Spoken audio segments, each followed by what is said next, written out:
Came to that conclusion. Remember the password? Tell them that story, and I got one I can follow up, because both of us struggled with what are these things. I mean, I was thinking that they were some part of the patient's subconscious mind for years and years and years, until something happened that shocked me into realizing they weren't. And George had a similar experience with the this password thing. Go ahead and tell the password story, George.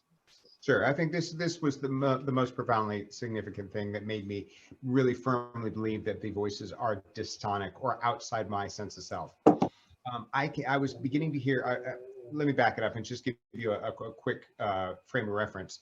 I was addicted to amphetamines and was using amphetamines for a couple years pretty intensively.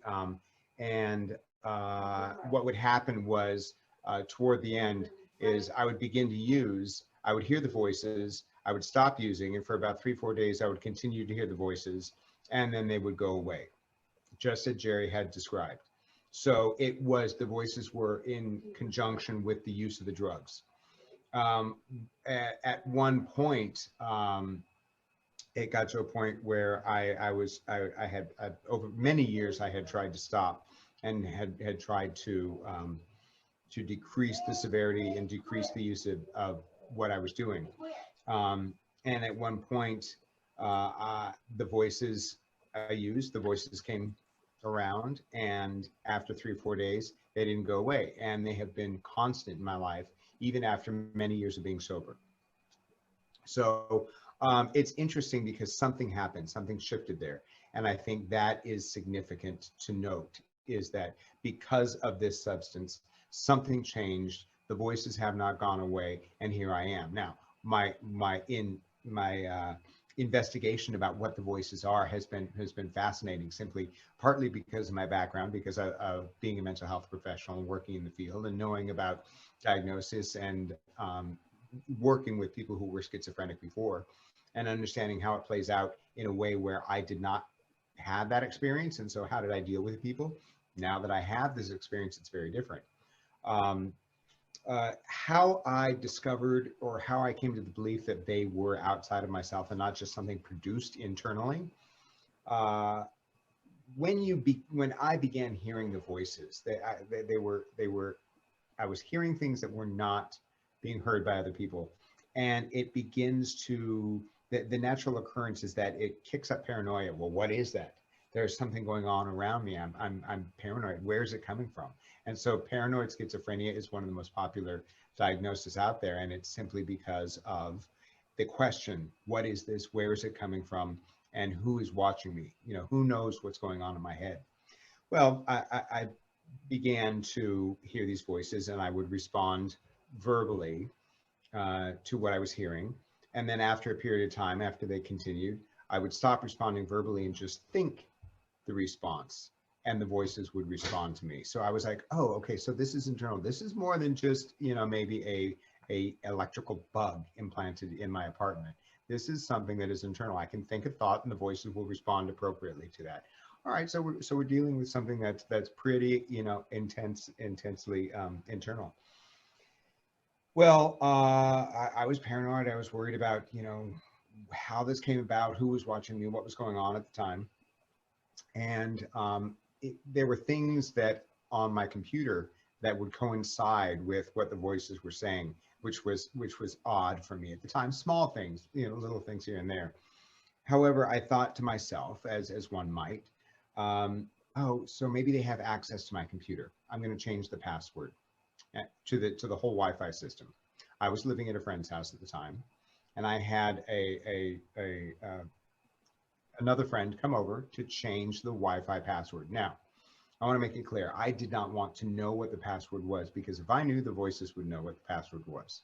Okay, the logical thinking. All I want to do is have somebody come over, block the password, the Wi-Fi system, so that I could not get in, and then move forward and see what would happen afterwards. So I had a friend come over, and he was in one side of the house changing the password. I went to the other side of the house, did not want to hear, see, know anything. about what was going on. As I was in the bathroom washing my hands, one of the voices in my mind said to the other voice in my mind, "He's changing the password to password." Now that's new information. That's information that not only did I not know, but it's information I did not want to know. I had no clue, but I knew that I had to verify what was going on to see if these entities, these voices, were some kind of internal manifestation or something that was outside. I immediately went to my friend and I asked him, I said, "Are you changing the password to password?" And he looked up at me and he said, "Yes, how did you know?" And I said, "The voices in my head just told me that's what you were doing." And he said, "That's exactly what I was doing." Now that was external information. And that to me was the foundational cornerstone of why I believe that these voices have an external source. Now, what is that source? And that's a bigger question. We can ponder all kinds of possibilities. And I have many, many belief systems that it could be this, it could be this, it could be this. And I think all of those are interesting to discuss. However, there is intention, there's motivation, there is thought behind what I hear, and there is a intention via the voices to gain some type of control over my life. And because it got to a point in my process where that control was not matching with how I wanted to live my life, it became combative. And it turned really, really challenging and really ugly at times, where the voices would be very, very, very negative and would go. I felt like I was under attack in many different ways because I would not kowtow or allow myself to be in control of these external entities who I have no idea who they are or what they are. And I had my own, to dovetail what George was saying, I had my own epiphany, I guess you would say, while I was working. I got into trouble for just merely asking patients at the state hospital when I was working what the voices were saying. Ended up on the red carpet in front of psychiatry and the medical director being ordered not to ask them these questions because it was making them worse and reinforcing their hallucinations. And I knew that wasn't true. But in the state hospital, it was like the attacks upon psychiatrists were very prevalent. So they didn't want anything that anybody did that upset these guys, they didn't want to have happen. And if one of them went off in your office, everybody goes, "Oh, hey, what'd you do to set him off?" You just didn't do anything to set them off. You had to kind of walk on pins and needles. And if you did something wrong. Where I really started learning about the voices and what they were and how they operated was when I went to work in the psych department of the state prison. There, you could ask them all the questions you wanted about the voices, and if they went off, it didn't even break the ambient noise level of that place. So I surrounded myself with a bunch of prisoners who were hearing voices that I felt I could trust, and I would work with them based, the deal was I would do everything I could to help them out, keep them out of trouble, but they had to tell me in real time what their voices were saying at the time I was talking to them. And it was very clear that it was the voices that were driving schizophrenia. They were causing all of this, and nobody was looking at that, and nobody was asking them questions except me. So what I figured is, well, okay, if they're the driving force behind this disorder, then let's see what happens if we start interfering with them, breaking them up, tripping them up. So I started thinking of ways to do that. And then I would give the prisoners homework. And then next time I had them in, well, what happened? Did it work? How much did it work? Did it work at all? Until finally we had a number of ways to disrupt these voices. And the prison, not just one, but several of them would come back into my office the next point and say, the voices are really getting pissed off with you. They don't like what you're doing. They don't want me coming here. They're telling me not to come. They're telling me to assault you. It was clear that the voices didn't like it. Now, I learned back at the very start that, you know, to find out what they really are, you got to throw something at them that they don't like. You know, it's like hitting them back, and then you find out the depths of their depravity. You know, it's only then. You can't make friends with them because they'll eat you up.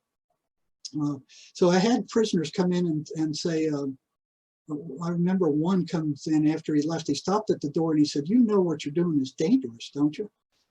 And I looked at him and I'm like perplexed. I never thought about it. I'm thinking, well, they're in their heads. They can't get me. They can't come into my head. I mean, they're stuck in their head, you know. And I felt I was relatively safe, but you know, little did I know what I know now. I mean, so I kept getting these reports that, yeah, the voices don't like you. They don't want me coming here. They're telling me all these bad things.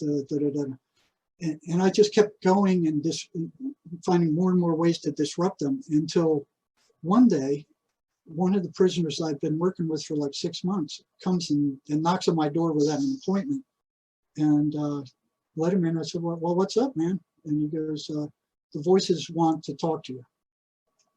You know, and I've never talked to them directly before this. I mean, it was always through the patient. What are they saying? They'd tell me what they were saying, and you know, the voices are saying you know, calling me names and all kinds of stuff. And well, they're saying this, they're calling you this, they're saying you're crazy, you're stupid, that kind of stuff. You know, I'd say, well, go tell them to stick their head in the toilet. And one day, when this guy comes in, he goes, the voices want to talk to you. And he's making good progress. And we were pretty well beating down his voices. And I said, well, you know, come in and sit down. What do they have to say? And he looks at me, and his voice changes just a little deeper, and hear these words come out of his mouth. You have no right to interfere with our way of life.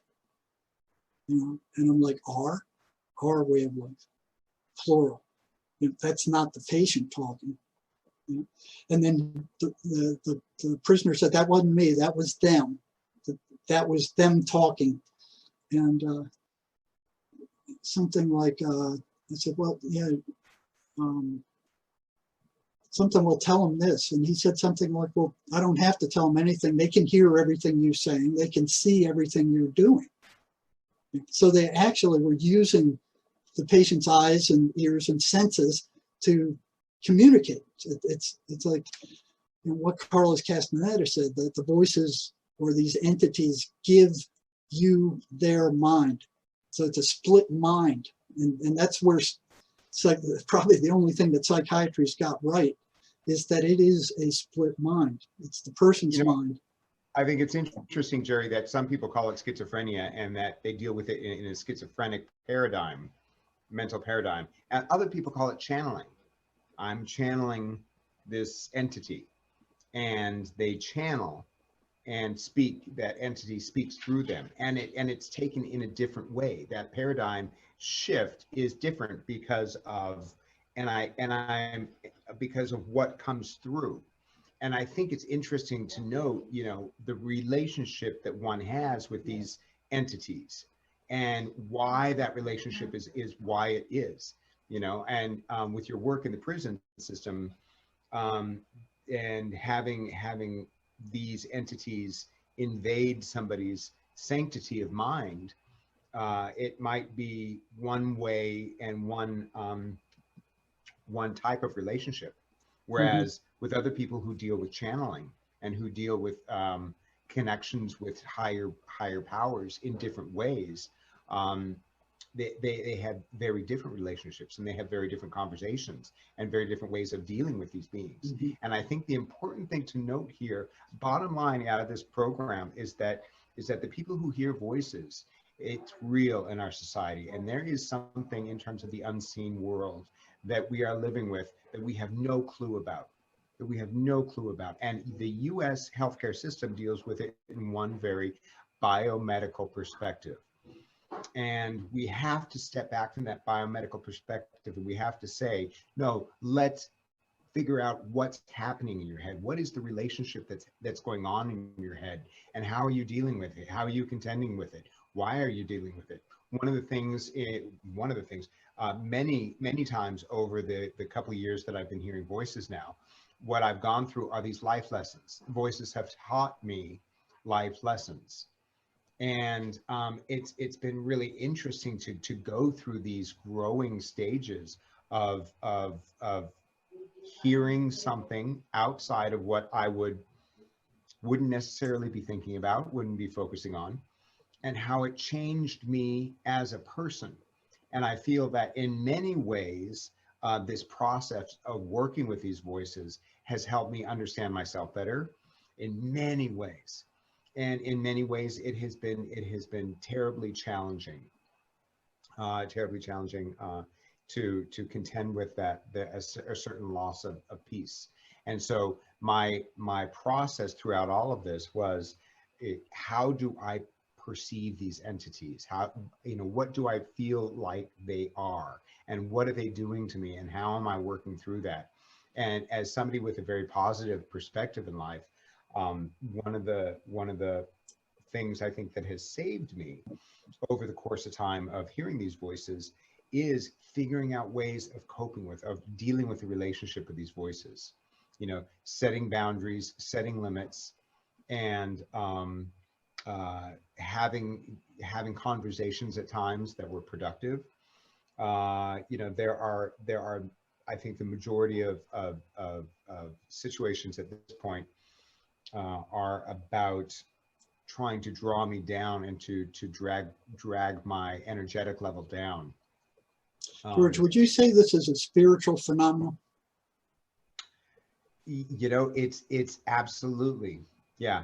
That's one thing. That's one thing that the medical people are totally ignoring. They treat the person like a machine, and totally ignore that we're spiritual beings with spiritual maladies, and they can't comprehend a disorder or a disease or a sickness that has no physical cause and no physical cure. So they're denying the whole spiritual aspect of the human being. It's like you're a machine. You're broken, take these drugs, take these physical things to fix it. So what happened is George started noticing these same patterns that I did, and we can learn a lot from these patterns. So,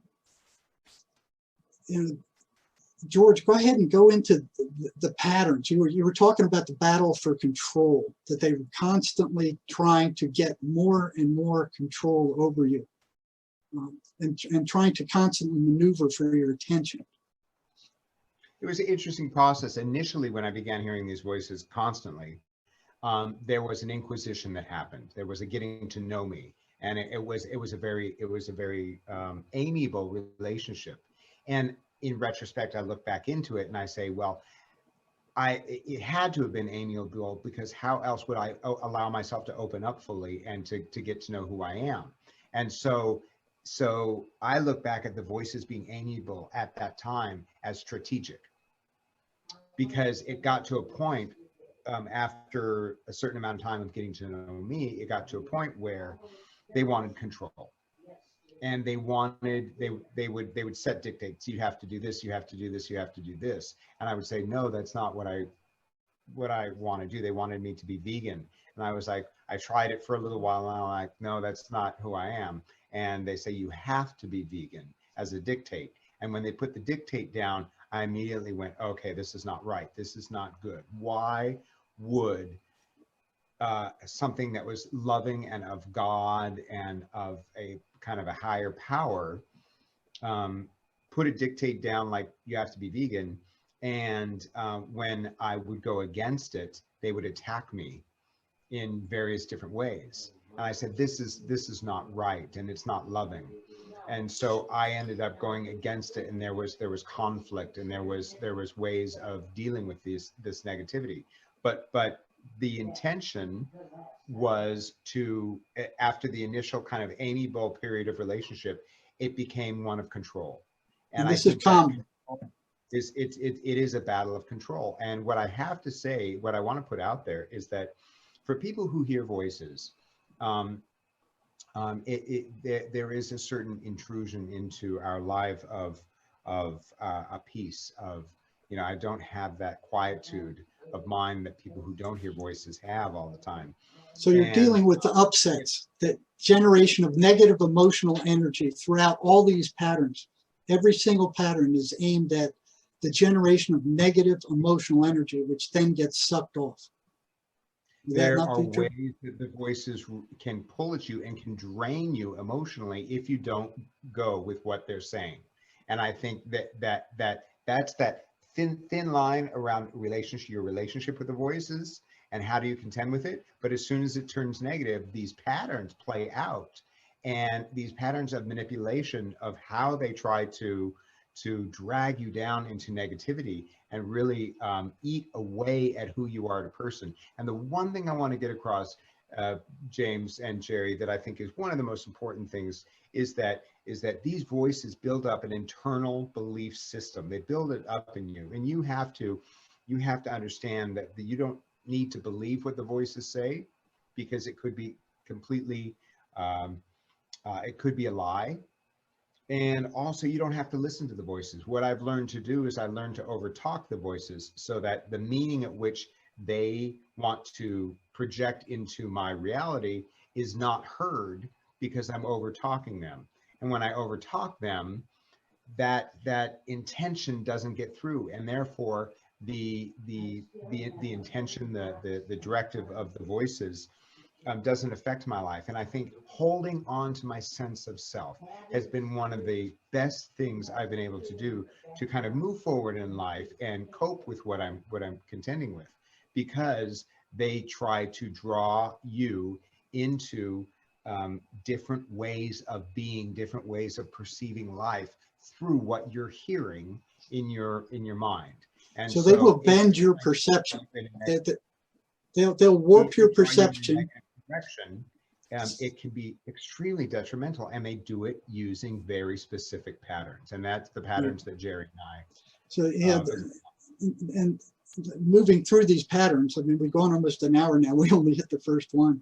So the second one is voices are consistently negative, derogatory, insulting, abusive, and destructive. They can fake to be positive and helpful, but invariably turn on their victim once they gain the victim's trust. That happens in most cases. Now, I do know of 2 cases where the person is hearing a positive voice and it doesn't do any of these. You know, but in most cases, they'll get your trust.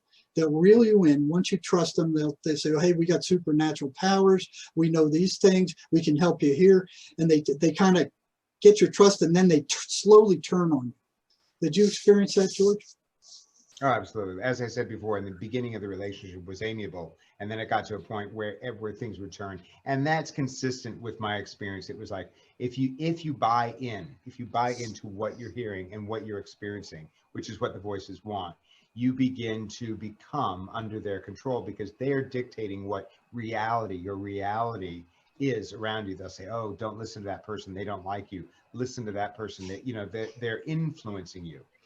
And they're constantly driving to. But if you buy into what they are saying, their influence, that influence has power over you, and you can't do that. And so you have to take what the voices say with a grain of salt, hold on to yourself, and hold on to the external reality of what is going on with that around you in a non-judgmental kind of open way. And they constantly fish for your attention, right? They go after your attention in any way they can grab it. Right. Is that not so? It's an internal experience. And if I'm not listening to the voices, or if I'm blocking them out, they work harder to drag my attention away from this reality and into my head. So what psychiatry tells these guys, almost every single one of them, is just ignore the voices. It's not that easy. You can't ignore the voices. You cannot ignore the voices. There's constantly something there. It's like having a TV on in the background. I can turn my awareness to it and listen to it whenever I want. But if I'm in this reality, sitting in this chair, having this interview right now, that's the priority. As soon as I move my awareness to that TV in my mind, or those voices in my mind, it takes me out of this reality. And I think you can't do that. You've got to be able to not just balance it, but understand where the priorities are, and understand how to deal with this reality first, before contending with this belief system that is being concocted by voices in your mind? Well, it's being concocted, but it's being concocted consistently. I mean, this is another world that exists, that everybody has these symptoms. They have these thoughts, but not to the extent that a schizophrenic would. So what we're talking about is a normal curve here, with the schizophrenic being on at the very end, but it's all one population. These things hit all of us all the time to different degrees, and they're negative, they're derogatory, they're constant. The game plan, like George said, is they're after control, and they're after the generation of a negative emotional state, which they then drain off of you. Which, Jerry, and just to underscore your point, you know, if it's not just the schizophrenic that experiences these voices, it's everybody. If there is something external